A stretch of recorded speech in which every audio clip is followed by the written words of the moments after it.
जाना, तो हमें ये समझ में तो आना ही चाहिए कि हमारी कसाई संलग्न, वो कसाई कितनी प्रकार की होती है, उसके कितने भेद होते हैं, ये सब जानने के लिए ही आज अपन ने ये करा। ठीक है, देखिए, जो आत्मा को परिभ्रमण कराती है, क्या कराती है, कहाँ कराती परिभ्रमण, संसार में। जो आत्मा को संसार में घुमाती है, संसार में रोके रखती है, संसार से ऊपर नहीं उठने देती, उसका नाम कसाई है। और कसाई ही ये मुख्य रूप से बंधी हुई है जीव से। जीव को रोकने वाला कोई है, क्योंकि आपके बंध में चार भेद बताते हैं ना, प्रकृति, प्रदेश, स्थिति और अनुभाव। तो अभी अपन जब छठा अध्याय देखते हैं तो उसमें बोलते हैं काय वांग मन कर्म योगा स आश्रव। काय, मन और वचन, इन तीनों की प्रवृत्ति से जीव आश्रव करता है, किसका, कर्मों का।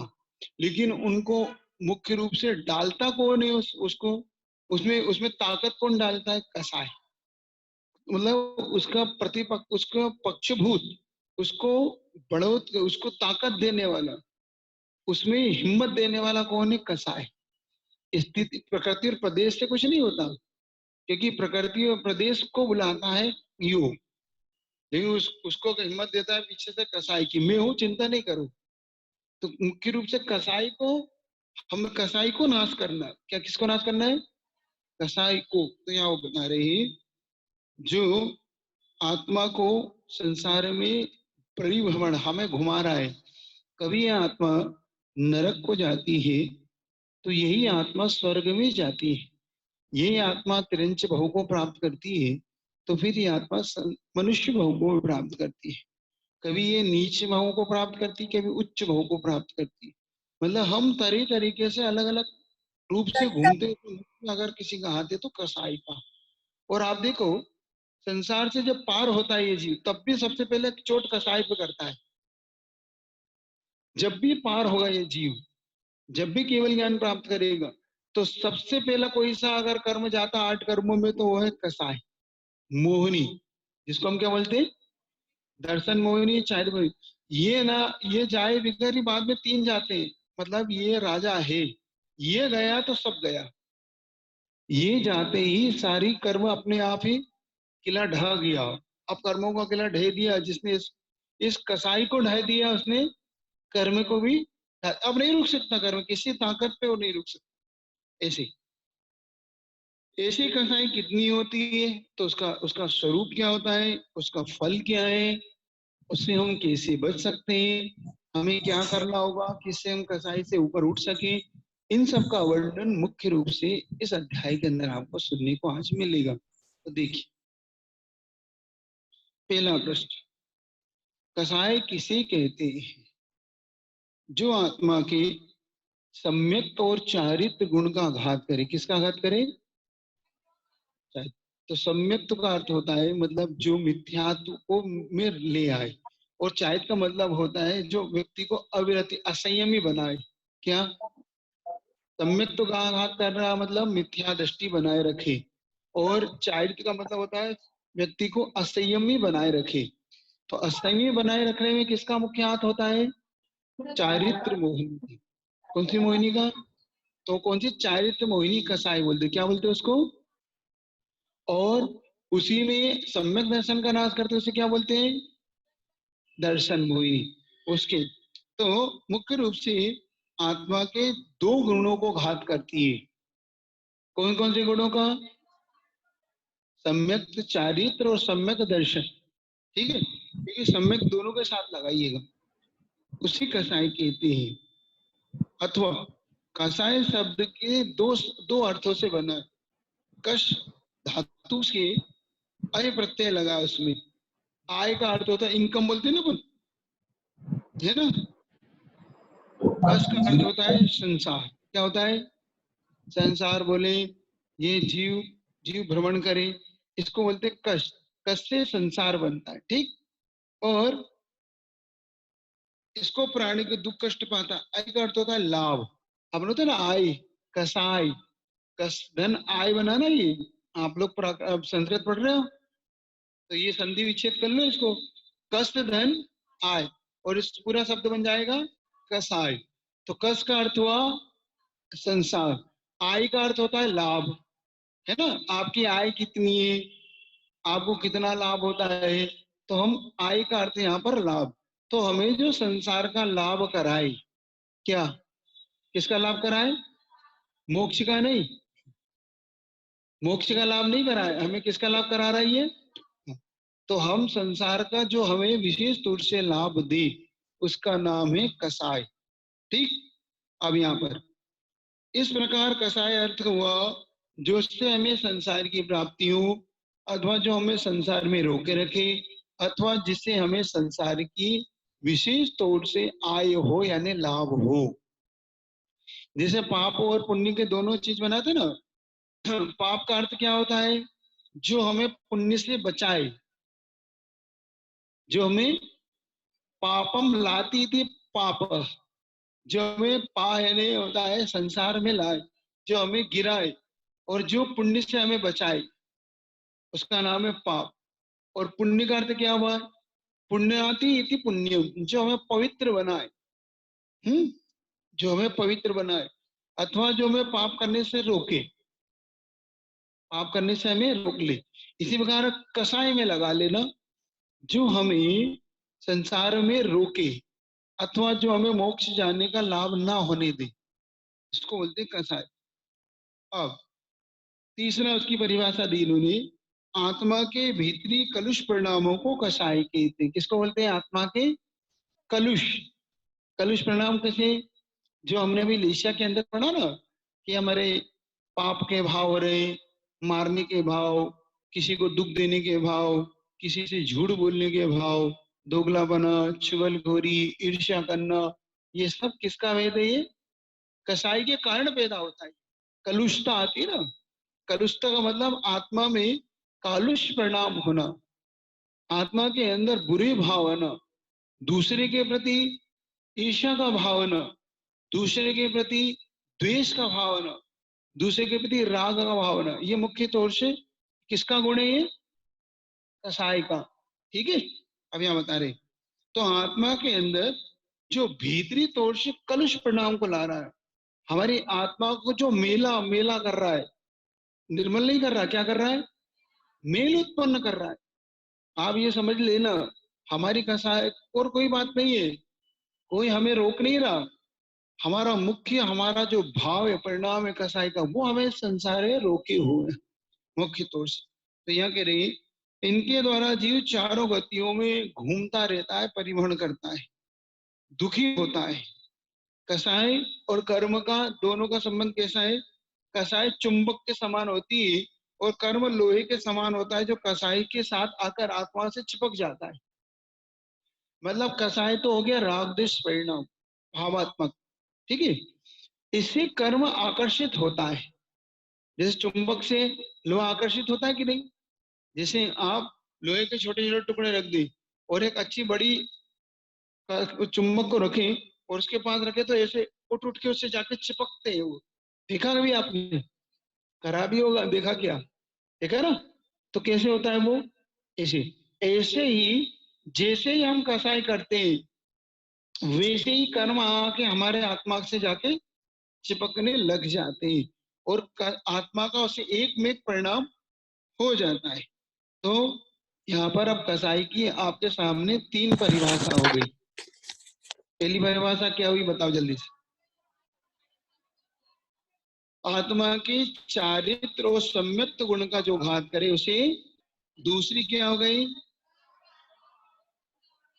हाँ, कस का अर्थ हुआ संसार, आय का अर्थ हुआ लाभ, जो हमें संसार का लाभ कराए उसका नाम कषाय। फिर आत्मा, तीसरी परिभाषा की, आत्मा के अंदर कलुषित परिणाम उत्पन्न करे, आत्मा के अंदर जो मेला बनाए उसे भी कसाय कहते। ये तीन इसके भेद हो गए। अब इसके ये कौन कौन सी गति में थोड़ा सा बता रहे हैं। उत्पन्न होते समय कसाई रह सकती, मतलब हम किस कसाई के उदय से किस गति में उत्पन्न होते हैं।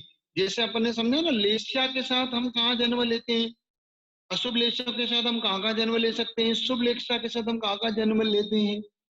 ऐसे ही ये जीव कसाई के साथ कौन कौन सी गतियों में उत्पन्न होता है, इसका जो विशेष वर्णन अब बता रहे हैं। थोड़ा आप ध्यान देंगे तो आपको समझ में जल्दी आ जाएगा।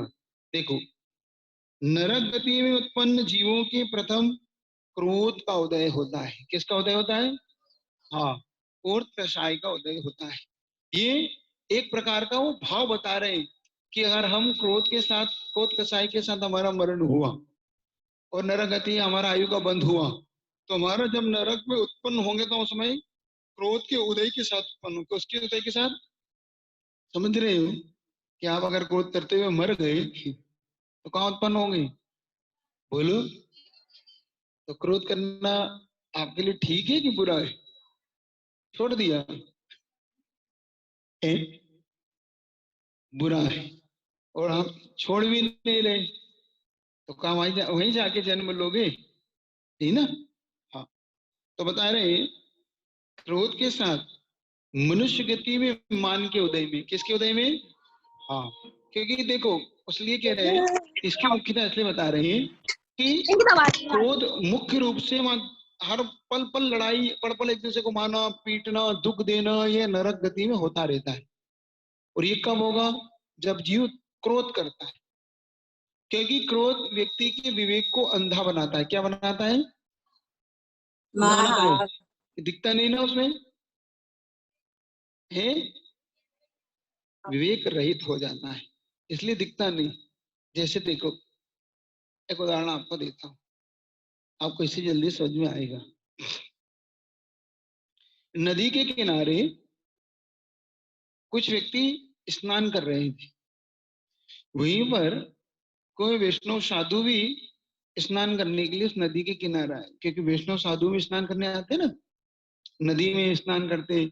तो प्रातः काल वो अपने शिष्यों के साथ शुद्धि, शरीर की शुद्धि की दृष्टि से, या उनकी जो भी प्रक्रिया है वो दृष्टि से स्नान करने के लिए वहां पहुंचे।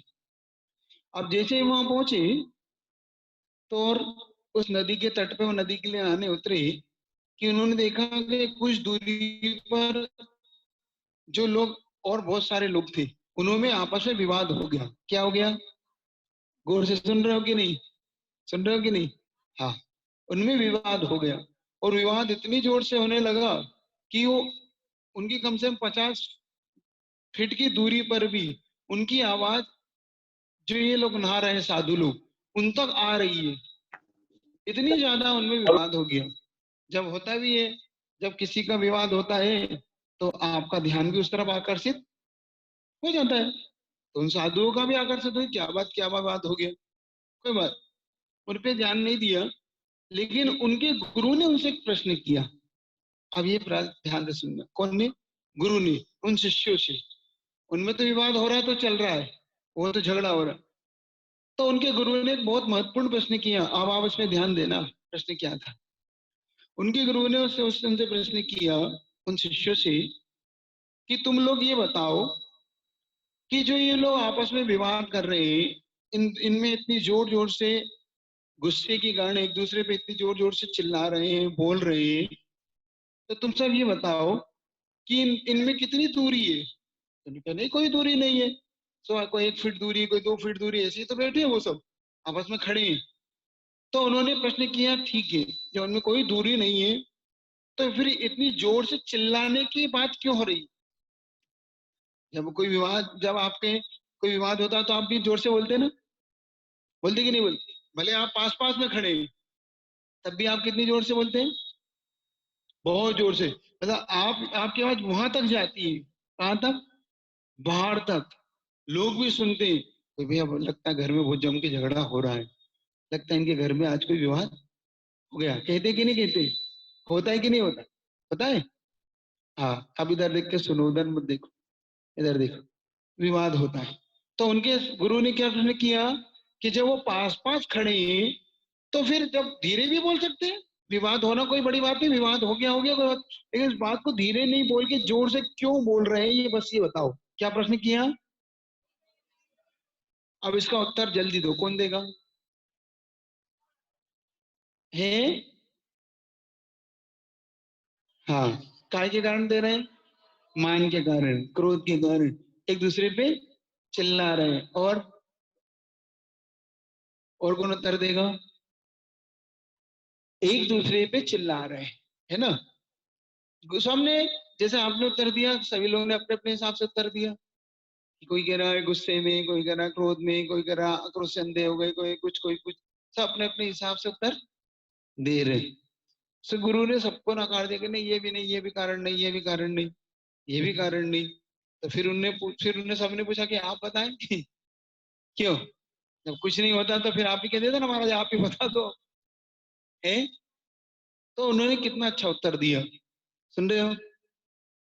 उन्होंने उत्तर दिया कि देखो ये आपस में वहां पर खड़े तो हैं, लेकिन ये एक दूसरे के निकट नहीं है, एक दूसरे से बहुत दूर है ये। क्या? ये समय निकट नहीं है ये एक दूसरे से बहुत दूर है। क्योंकि तन की दूरी दूरी नहीं, मन की दूरी दूरी है। क्या? किसकी दूरी दूरी है? मन की दूरी। तो उनके मन नहीं मिल रहे, क्योंकि विवाद तब होता है जब मन नहीं मिलता। कब विवाद कब होता है? आचार्य जी ने कहा मतभेद मंजूर है, मनभेद मंजूर नहीं। क्या? मतभेद है। मतभेद तो ये होता है, हर व्यक्ति क्या होता है कि भाई मुझे ये बात नहीं जम रही, मुझे ये बात पसंद नहीं आ रही। ठीक है, लेकिन पसंद नहीं आने के कारण मन में खटास हो जाए। आप लोग के बीच में हो जाती कि नहीं? नहीं होती? होती है। थोड़ी थोड़ी बातों में हो जाती कि नहीं? उनसे उनने दूरी बना ली, उनसे उनने दूरी बना ली, अब वो उससे बात नहीं कर रहा, वो उससे बात नहीं कर रहा, घर में भाई बहन से बात नहीं कर रहा, मम्मी पापा से बात नहीं कर रही, पापा मम्मी से बात नहीं कर रही, मतलब बेटा पुत्र पिता से बात नहीं कर रहा, पिता पुत्र। क्यों? क्योंकि मतभेद तो है, ठीक है भाई, बात नहीं जम रही, लेकिन विवाद किस बात का हो रहा है? अब मन भेद का। अब वो कितने ही पास में हो, व्यक्ति आपके साथ भी रहता हो 24 घंटे, तो भी आपकी उससे दूरी बनी रहती। होता है कि नहीं? हाँ। तो उनके गुरु ने कहा ये लोगों में इसलिए चिल्ला रहे हैं कि पास होने पर, वो धीरे बोलने पर भी उन्हें बात सुनाई दे जाती, लेकिन अभी उनकी मन की दूरी इतनी है कि जो कि अपन जब दूर, बहुत ज्यादा कोई दूर होता है डिस्टेंस से, तो हमें जोर से बोलना पड़ता है ना, तभी वो सुन पाता है। इसीलिए इनके मनों की दूरी, इनके भावों की दूरी इतनी दूर है कि अब धीरे से बोलने पर इन्हें सुनाई नहीं देगा, अब ये जोर से बोलेंगे तब एक दूसरे को सुनाई देगा। तभी ये एक दूसरे को 1 फीट की दूरी पर भी चिल्ला रहे हैं। लेकिन जब मन की दूरी दूर हो जाती है, जब मन आपका मिल जाता है, तो क्या बोलना पड़ता है? बोलना ही नहीं पड़ता। धीरे से तो बोलना छोड़ दो, आंखों आंखों में ही सब हो जाता है, संकेतों में ही सब हो जाता है। जैसे जब आपका मन मिलता है, मान लो दुकान पे होते हैं, तो उन्होंने ये पापा ने इधर संकेत किया, बेटे ने इधर संकेत पकड़ लिया। क्यों? क्योंकि मन मिल रहा है, बातें हो रही। तो मन की दूरी दूरी है, वहां पर किसकी दूरी दूरी है? मन की। तब होता है कि क्रोध में जब व्यक्ति होता है, गुस्से में जब होता है, तो उसमें शारीरिक दूरी मायने नहीं रखती है, उस समय मन की दूरी मायने हो जाती। इसी कारण से उन्होंने बताया कि इस समय इनमें मन की दूरी है, इसलिए एक दूसरे से चिल्ला के बात कर रहे हैं। तो यहाँ पे बता रहे हैं कि क्रोध कसाय में के उदय में क्या होता है, ठीक है? कौन सी नरक गति में उनका जन्म, उत्पन्न होते समय कौन सी कथाएं होती है? क्रोध। क्रोध का परिणाम समझ में आ गया? हाँ। जब व्यक्ति का मन शांत होता है, तो फिर वो व्यक्ति आपके बात को सुनता भी है, समझता भी है। तो सबसे अच्छा उपाय तो यही है कि व्यक्ति जब गुस्से में हो तो उससे बात थोड़ी सी ना की जाए, उसे ना छेड़ा जाए, है, या उससे थोड़ा सा बाद में बात की जाए, क्योंकि उससे विवाद बढ़ सकता है। हल तो यही है, हल तो यही है ना। लेकिन कौन चुप होगा पहले? क्यों? वो चुप होगा कि आप चुप होंगे? वो कह रहा आप हो तो मैं भी हूँ, मैं भी किसी से कम हूँ, तो कहता मैं भी किसी से कम हूँ। ठीक है भाई, आ जाओ सामने, फिर और क्या होगा? है, आमने सामने। हाँ। नहीं, तो आप जैसे आपने कहा कि चुप तो होना ही पड़ता है जैसे गुस्सा निकल के बाद, तो आप सामने वाले को मौका दो कि उसका भी निकल जाए। आप ही आप क्यों निकालना चाहते हो? हैं? ऐसा मौका सामने वाले के लिए भी तो दे सकते हैं आप कि भाई ठीक है कोई बात नहीं, आज उसको निकाल लेने दो, उसकी शांत हो जाने दो उसका मन। क्यों, ये बताओ। अगर आप उसे ग्रहण नहीं करेंगे और उसका मन शांत हो जाएगा तो आपको कुछ लाभ होगा कि नहीं होगा? उसकी कसाई कम करने में है, आपकी एनर्जी भी बचेगी और आपको पुण्य बंद होगा। आप तो सामने, क्योंकि आपका सामने परिणाम है ना। देखो उसमें सबसे बड़ी बात ये है, मुख्य तो ये है कि मुख्य रूप से सामने वाले को, जब आपको क्या हो रहा है, हाँ, संकेत, नहीं आप भी बोलो, कोई बात नहीं, हम भी सुने तो नहीं। जब सामने वाले को आप सुनते हो और अगर आप उस समय साम्य भाव रख लेते हो तो नियम से आपके कर्मों की निष्ठा अवश्य होती। क्या, अगर आप साम्य भाव रख लेते हो तो नियम से आपके कर्मों की निष्ठा अवश्य होती। आचार्य जी एक बात हमेशा कहते हैं, जब भी उनके सामने ऐसी कोई घटना होती है, मान लो किसी का विवाद होता है, तो आचार्य जी के मुख से एक चीज सुनने जरूर मिलती है, कोई बात नहीं, ये भी अपनी कर्म की निष्ठा में एक निमित्त है। क्या, क्या सुनने को मिलता है? सामने वाला भी कर्म की निर्जरा में निमित्त है।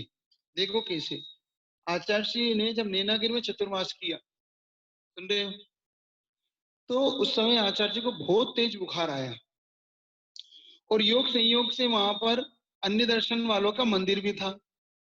उस अन्य दर्शन वालों के मंदिर वालों ने वहां पर कैसेट लगा दी, जय श्री राम जय श्री राम जय श्री राम, राम राम राम। अब वो बोले जा रहे, अब उनके सामने वाले को छेड़ना, विवाद करना है, वो क्या हमारी तो कैसेट चलेगी।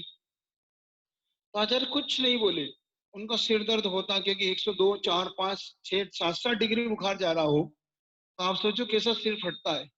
और कोई आपके कान पे से और माइक को लगा दे और 24 घंटे के लिए लगा दे, तो आपका क्या होगा? आप कितने गुस्से में आ जाओगे, सोचो। तब भी आचार्य से कुछ नहीं, पड़े रहते थे और सहन करते रहते थे।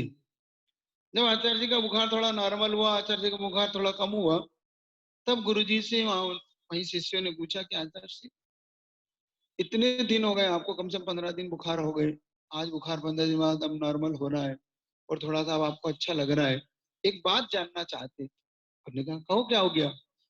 कि आचार्य जी इतने बुखार इतने सिर दर्द में भी आप ये कैसेट को बंद कराने को कभी नहीं कहा आपने, कभी नहीं कहा उन्होंने कि ये बंद किया जाए। क्या, उन्होंने बंद करने को नहीं कहा, उन्होंने एक ही बात कही, आप क्या है कि कैसे कैसे सहन शक्ति आई आपको? आचार्य ने क्या जवाब दिया मालूम आपको? आचार्य ने जवाब दिया, मैं उसको सुनते समय एक ही सोचता था कि मेरे ही कोई कर्म का उदय है, पहला। दूसरा, जब उसमें से राम राम आवाज आती थी तो मेरे मन में, मेरे कानों में आवाज, मैं उसको बदल के बोलता था आत्म राम आत्म राम आत्म राम। क्या, जिस जो राम को भी आत्म राम में बदल ले, राम से भी आत्म राम अर्थ निकाल ले, वही सहन कर सकते। उनके अंदर एक ही भाव था कि बस अपनी आत्मा की ही चिंता मुझे करना है, सामने वाले का कोई दोष नहीं, बस उसी को सहन करते हैं। मेरे कर्म की निर्जरा में एक ये भी निमित्त है कि पहला निमित्त तो बुखार पड़ा, कि मुझे बुखार आ रहा है, मेरा कर्म जा रहा है। दूसरा निमित्त ये भी पड़ा कि सामने वाले इस बुखार में भी कैसे चला रहा है। कितना पेशेंस होगा, धैर्य कितना होगा, तब जाके ये आता है। तो यहाँ पर कसाई के उत्पन्न होने के लिए क्रोध कसाई का मुख्य, कुछ पूछना था बोल लो। फिर अपन 4 5 हो रहे हैं, फिर इनके आज एग्जाम भी है, सभी लोग की आज एक एग्जाम भी होगी, बता देंगे आपको। 1 मिनट, हाँ चलिए।